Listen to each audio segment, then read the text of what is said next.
Hi everyone, my name is Aditya Kamath, and today I'll be talking about reducing the GPU memory bottleneck with lossless compression for machine learning.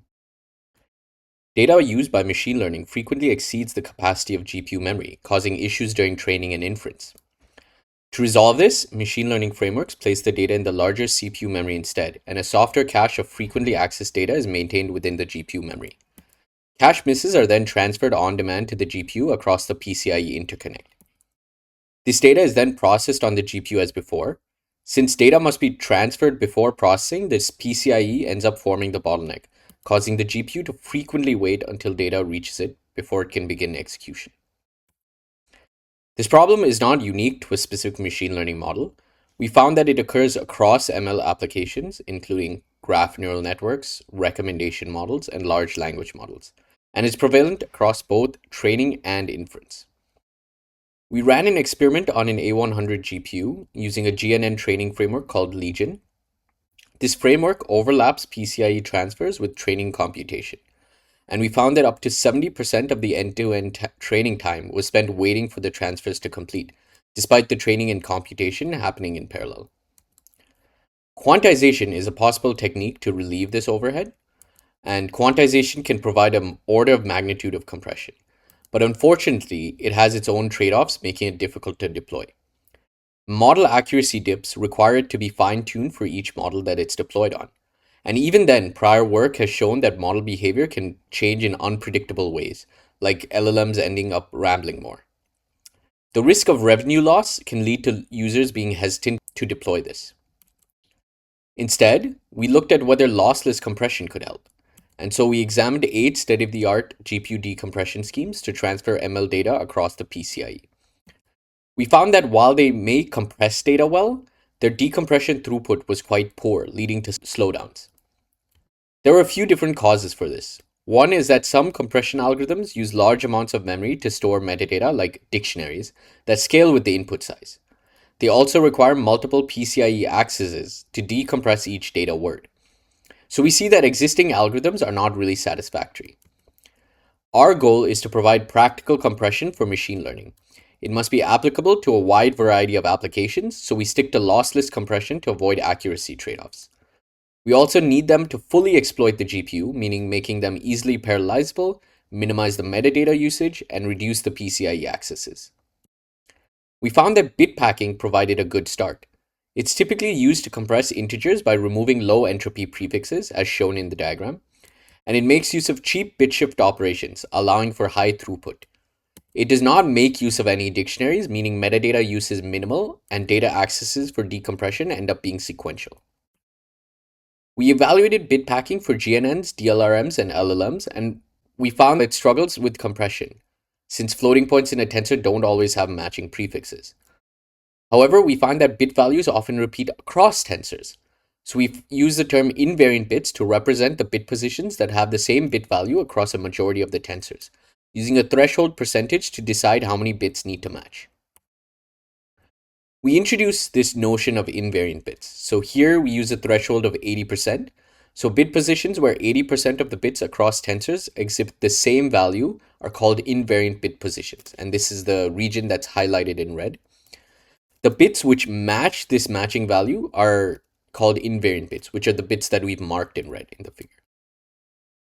So based on this observation, we present invariant bit packing, a novel way to pack ML tensors for compression and decompression. Our algorithm identifies invariant bits across tensors. It then eliminates them, packing the remaining bits into a smaller space. It retains one set of metadata for decompression in GPU memory, typically in the order of kilobytes. For parallelism, we introduce warp parallel iterative decompression. We now look at how we pre-process and compress this data to remove invariant bits. So we introduce new metadata shared across all of the tensors. The mask contains a 1 when a bit position has an invariant bit, and a 0 when the position does not. The bit val stores the actual value of the invariant bits, and this value is calculated by counting the number of bits set in the tensor column-wise. We do this for the entire dataset to accurately find the invariant bits. In our paper, we show that we could also sample a subset of the tensors and still retain good performance. Now that we've constructed the bit val and mask, we look at how we use it to compress a single tensor. First, we break the tensor into chunks to improve parallelism and compressibility. In the figure, this is 6 bits per chunk, but in reality, chunk sizes are typically 4 or 8 bytes. For each chunk, we generate a participation bit. This bit is 1 if the chunk completely matches the bit val, or 0 otherwise. In the figure, we see that the first chunk matches the bit val completely, and so the participation bit is a 1, while in the second chunk, the first bit is 1, while in the bit val it's 0, so it mismatches, and so the participation bit there is 0. Now we add on the remaining bits. If the participation bit was 1, we only add the bits that are not a part of the bit val, which is 0 in the figure. If the participation bit is instead 0, we add the entire chunk. This becomes our compressed tensor, which is kept in the CPU, while the bit val and mask are kept within the GPU. This process is done in parallel for all of the tensors, yielding the compressed data which is kept within the CPU. And across all of the tensors, we only maintain one set of metadata, that is the mask and bit val, which is kept within the GPU. However, with this compression, we now have a new problem. Unlike classical bit packing, where every compressed tensor is the same size, we now have tensors with unaligned offsets. Compressed data now has to be read sequentially since we don't know their exact size beforehand. This complicates decompression and makes parallelizing operations difficult. For this, we introduce warp parallel iterative decompression. The compressed tensor is broken into multiple regions, which are each sized at a factor of the GPU cache line size of 128 bytes. Since we don't know the exact size of the compressed tensor beforehand, we can read in the data region by region, which provides high bandwidth, but avoids excessively transferring data that doesn't need to be brought in. So first, the warp collectively reads a region into the GPU while issuing an asynchronous prefetch to the next region. This asynchronous prefetch is an instruction available in newer GPUs, which allows the memory access to overlap with compute, providing us with pipeline parallelism between the transfers and decompression. Once the data is brought to the GPU, we can begin decompression. For simplicity, we depict 2 threads per warp in this slide, but in reality, a warp consists of 32 different threads. Each thread in the warp is responsible for decompressing a single chunk of the output tensor. So each thread first reads the number of 0 bits in their corresponding mask chunk, and this lets the thread know the number of bits that it needs to read from the region. A problem that arises when decompressing is that each chunk is reliant on the previous chunks, as the bit offset to begin reading from the region is unknown, and that hurts parallelism. So to resolve this, these threads communicate with each other, performing a prefix sum operation where they add the number of bits from the previous threads. As the threads all belong to the same warp, we make use of warp primitives, which are cycle latency communication instructions. This gives each thread a bit offset, which lets it know where in the region it can start reading bits from. They now begin reading the bits from the region and write to the decompressed tensor location. When this is finished, the process is repeated for the next set of chunks in the tensor, issuing another asynchronous read for the next region. Each tensor required is decompressed by a separate warp, and in this way, we extract parallelism from a sequential process. I'll now go over a few questions we examined in our evaluation, like whether IBP improves over state-of-the-art, and the performance that it provides to both a GNN and an LLM framework. In our paper, we cover more questions like how IBP can be applied to workloads where data is streamed in, and how different parameters like chunk size and invariant threshold impact IBP's performance. For our setup, we have an A100 GPU, 300 GB of CPU memory, and a PCIe Gen 4 interconnect. In our paper, we looked at different frameworks for GNN training, DLRM inference, and LLM inference. In this talk, I'm going to focus on Legion for GNNs and FlexGen for LLMs. We enhanced the Legion GNN training framework with the IBP, with this graph showing the normalized speedup. We evaluate across 6 different publicly available datasets, with the first 3 comprising of sparse tensors, and the last 3 using dense floating point tensors. Legion makes use of a static cache in the GPU for input data. So we compress this GPU cache using IBP, decompressing when accessing from the cache, shown by the first purple bar.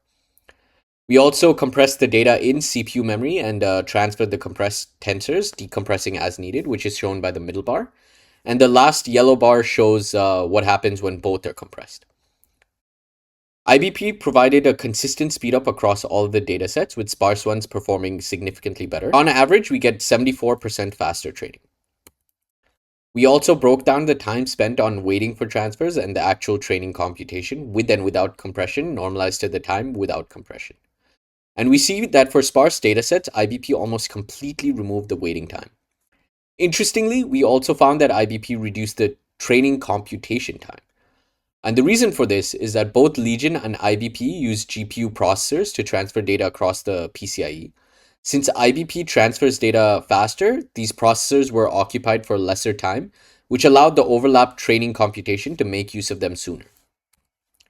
We also compared IBP against 8 state-of-the-art algorithms for transferring and decompressing tensors, average for the 3 dense GNN datasets.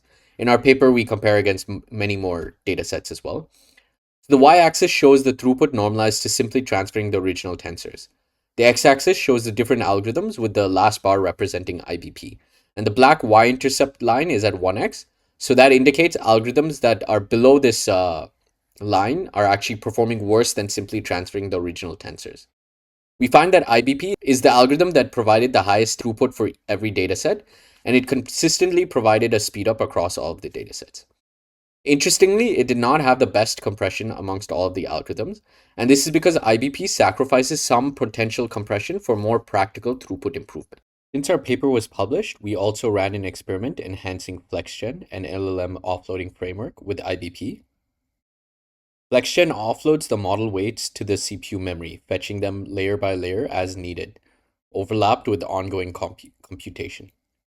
By using IBP's compression, we were able to make model weight loading time 25% faster, which translated to 22% faster end-to-end LLM inference time. In summary, ML applications suffer from a GPU memory bottleneck. Offloading simply moves this bottleneck from the GPU memory capacity to the PCIe bandwidth, and IBP helps relieve this bottleneck through ML data compression.